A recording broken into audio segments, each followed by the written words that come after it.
Hello everybody, you finally getting your impact. I'm very sorry it's a little late. This will probably be uploaded into the next day, which will be Saturday. So I hope you're more than willing to see this. So this impact, what do I believe it was doing? It's obvious. Hyping up the beginnings of the BFG series. I've been waiting for this because a lot of the predictions I made for the last 6 months have been leading up to this. What's going to happen to a Matt Morgan? What's going to happen if a Crimson comes back? I think I mentioned him at least once. What's going to happen with Joseph Park? People I didn't mention and people I did mention were finally rectified in this show. Unless they do some type of wild card match just before the Bound for Glory comes out, which could happen. And I'm not talking about option C, ladies and gentlemen, and I will be getting to that later with Sabin. But the opening of the show with Hulk Hogan did what it needed to do. Now, I know a lot of people don't always have an interest in Hulk Hogan because look, the last couple of impacts have not been that bad. Particularly how he acted in Slammiversary. He was hot in Slammiversary. The night afterward, which wasn't too bad. This one was a bit flat. Not very flat, but it felt a little flat. Now, when he spoke about Joe Bradley, excuse me, and Superman being the first 3 into the BFG series, I didn't have a problem with it. When Robert Roode and Hardy came out to be the next people to be put into it, was a very good choice. I was very happy to see Hardy, but I felt Robert Roode was a better talker between the two. But then when Bully Ray came out, which I felt was a bit overwhelming. It felt like a bit of a clusterfuck. But there was a reason it was there. So being a clusterfuck, being so lengthy, was necessary. Hearing him say that we need someone in there, and Hulk Hogan saying that you want someone in there, you're going to get someone in there. One spot, but everyone has to be put into a battle royal. Was an intriguing interest for me. I wasn't sure what was going to be done, but I did feel that Anderson had to be the one to be put over. I said this before and I said it again. I'll say it again. I truly feel that Anderson is going to have some type of conflict with Bully Ray eventually. So this was necessary. Now, before the segment was over, the heel twins, which I always say they need to be in pairs, Wes and Garrett cannot be separated. They are stuck to the hip, like Siamese twins. And they both got their asses whipped, like Siamese twins. Nothing against Siamese twins, ladies and gentlemen, nothing. But they both got their asses whooped. But the person who came out on top was Robert Roode, who I believe was the better choice than a Hardy. The thing that both these companies have a problem sometimes with is that they let their heels get buried and they let their faces be elevated. I have to say that TNA does it better than WWE, obviously. They don't always bury their heels. They really make sure their heels are always promoted pretty well, compared to WWE where their heels are like the faces, as the Off the Rope Show Central says, and they're pretty much right.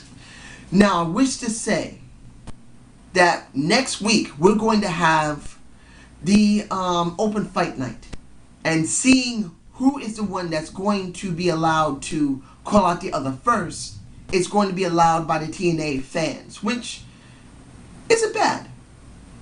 I'll be interested to see who the fans choose. Now, moving on to the first match that I want to talk about. Bad Influence versus the, what did I call them? The Gun in the Storm. I couldn't think of anything else, ladies and gentlemen. Tell me below what you would love to have as their catchphrase or the title of their name. The Gunning of the Storm, Shooting the Storm, whatever.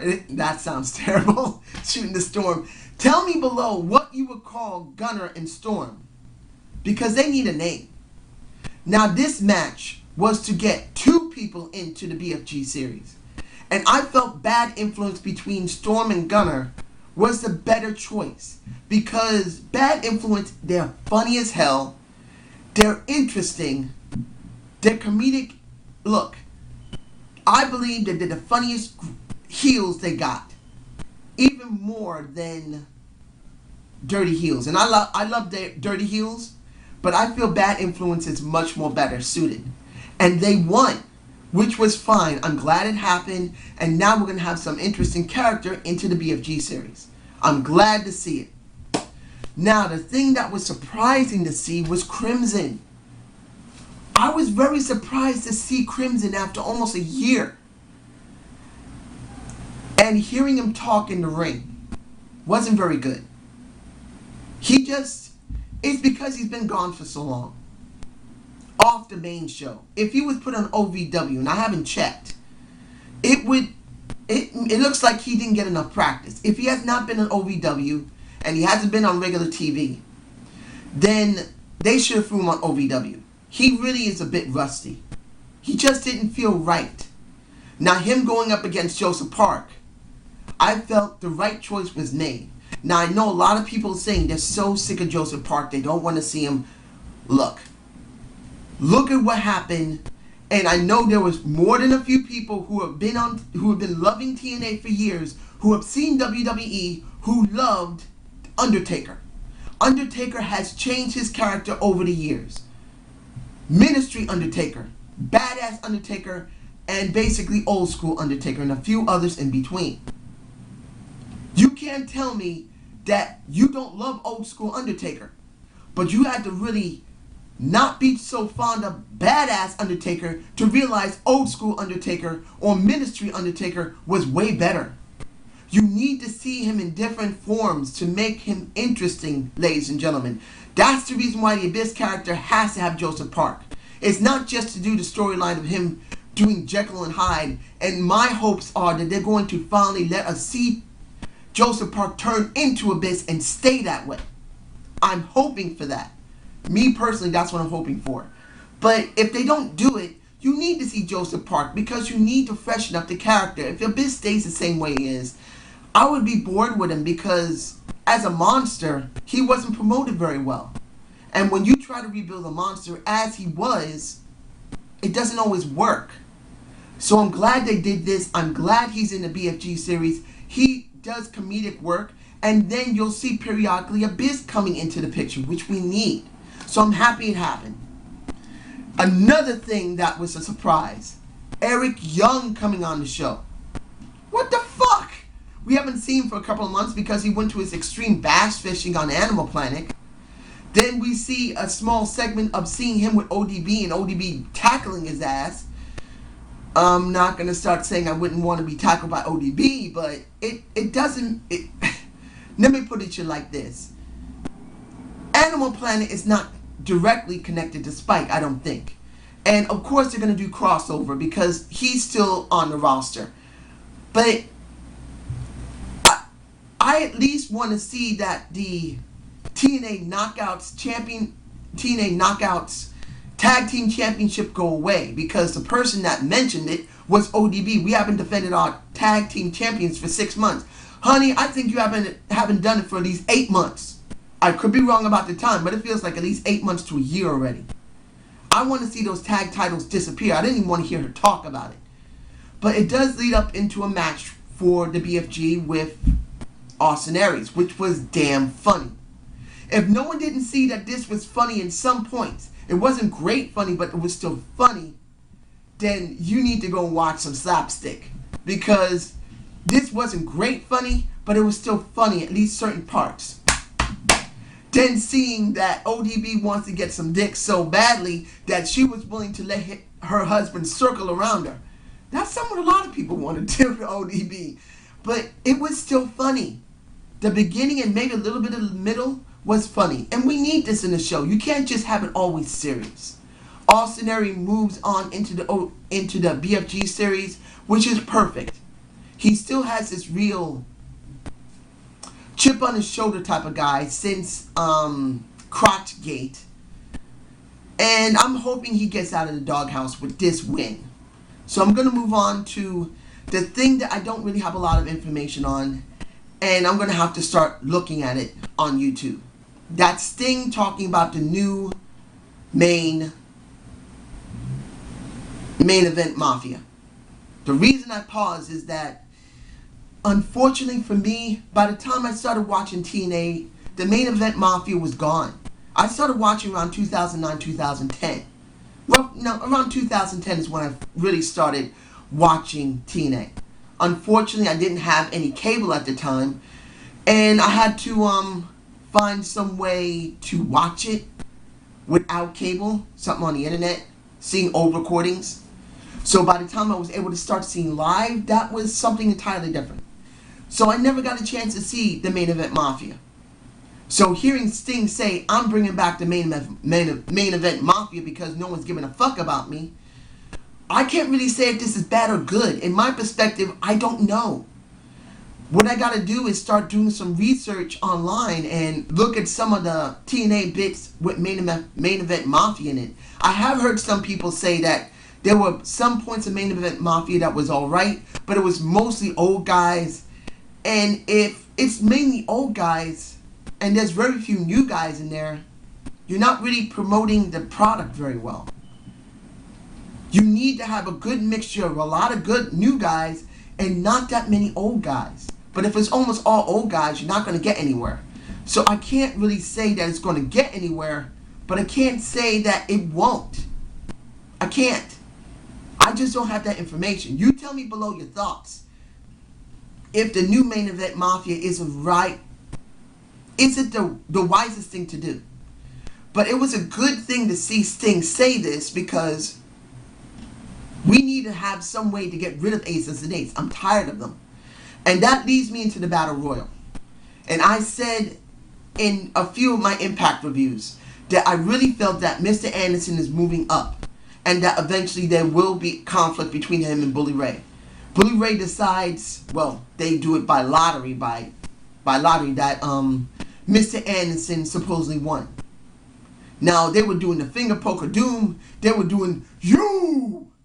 That was a little funny. It was funny. You gotta admit, at least it was a little funny. But seeing Doc resist to doing it, that was interesting.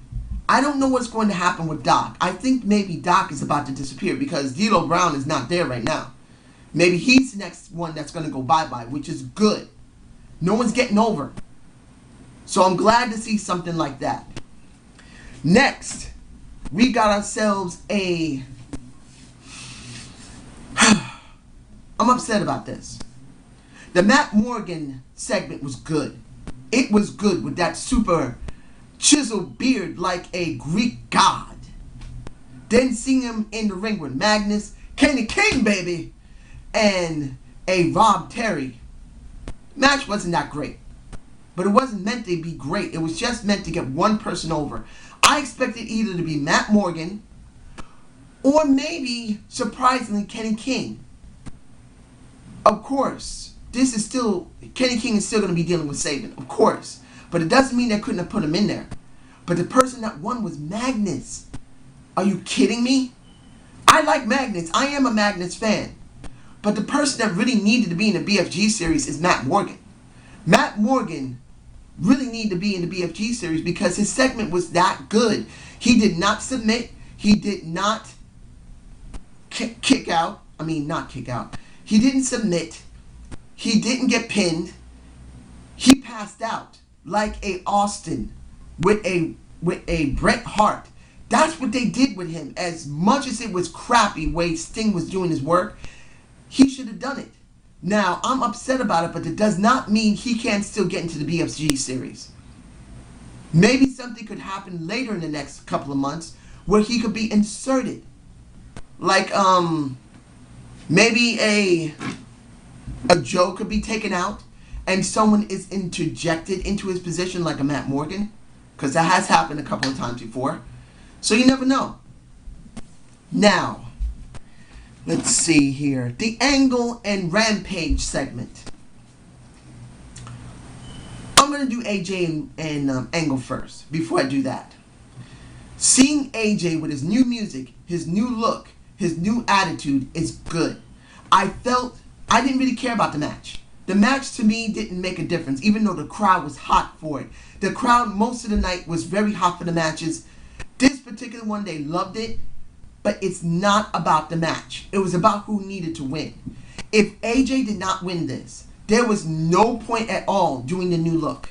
And AJ won by roll-up. Yes, it was crappy, but it was necessary because the segment after that needed to be done. AJ wins.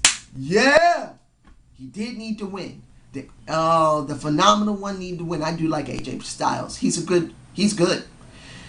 But seeing Rampage Jackson come in and save an angle makes me believe there's going to be a match at BFG. Bound for Glory. Kurt Angle with Rampage Jackson versus the Aces and Eights. Trying to introduce Rampage Jackson into TNA. Does that mean he's going to be doing more matches after that? I don't know. They did that with King Mo and nothing happened. Zero. Nothing really happened. I mean, him being there at one of the, being there at Bound for Glory, he didn't do anything. So do I believe Rampage Jackson will start working after that? I don't think so. But I could be wrong, and I hope I am wrong. So let's see if there's anything else here. Oh, yes. The thing I've been saving at the end. Finally, the evil one has shown herself. The Mickie Jane and Velvet Sky segment. We've been waiting so long for Velvet Sky to get her ass whipped by Mickie Jane. Not just in a match, but outside and inside the ring and just get her ass whooped. We wanted to see Mickie turn heel, and she started showing little tastes of it. As I said in my last review, saying that Mickie Jane is a Dark Sidious. If anyone likes Star Wars, you know that the Emperor was always plotting and planning, being really quiet, making sure that he got his way. Mickie Jane always did that. In the last Impact, she did that. She made sure she got what she wanted. And now, when Velvet calls her to the ring and pretty much, well, she says, I can wrestle now. Mickie looks at the paper and says, well, there's one problem here. And she's looking at, what? This is dated from yesterday, but your leg is still messed up. And she looks, what? She gets her ass kicked and almost got that leg ripped off her body. I was like yelling. That's the reason why my voice is a little messed up right now, because I was yelling, saying, yeah! Yeah, Mickie! She looked so fucking hot at that moment. I'm sorry, ladies and gentlemen. Seeing Mickie Jane when she was face, she was cute, she was pretty, she was sexy. Now, evil, monster, Vicky. No, not Vicky. I don't know why I said Vicky. Sorry. I was thinking about something else.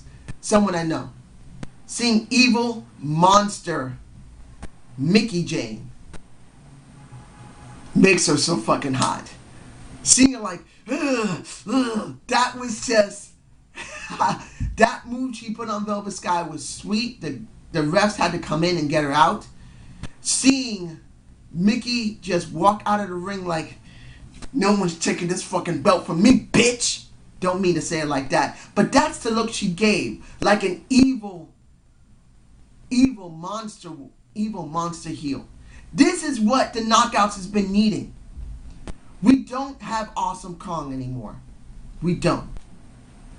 We don't have the crazy nut of Angelina Love when she blanked out. And then it wasn't really clear what she was.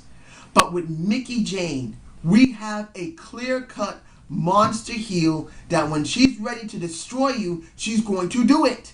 This is what we've been waiting for a long time, and this is what's making this show great to me. What is my rating? 100% B, because of that segment. Bound for Glory was good. Seeing all that other stuff was good, but Mickie Jane being that heelish and that monstrous put it over the top for me. We needed a monster heel knockout. So I hope you enjoyed the Zane's View. Subscribe and comment to my channel. Well, sorry, ladies and gentlemen. I have not been able to sleep for the last couple of days. I'll just tell you this. I'm still working on trying to save my butt here. And I have been running around. And I've been up since 6. I haven't really slept the day before because I was really nervous about some stuff. So if I sound like I'm slurring my words, it's not because I'm drinking something. It's not because I'm high on anything. It's because I have not slept yet. I've been up for at least 19 hours. And I mean it, 19 hours. I have not slept. Even my cats are looking at me like, are you alright? It's the truth. So I'm getting there. I'm getting things settled. Hopefully it'll be alright soon. So I hope you enjoyed this review, and subscribe and comment to my channel. And for everybody who's been saying some really nice comments, thank you so much. It really has helped me to know that people care. Have a good night.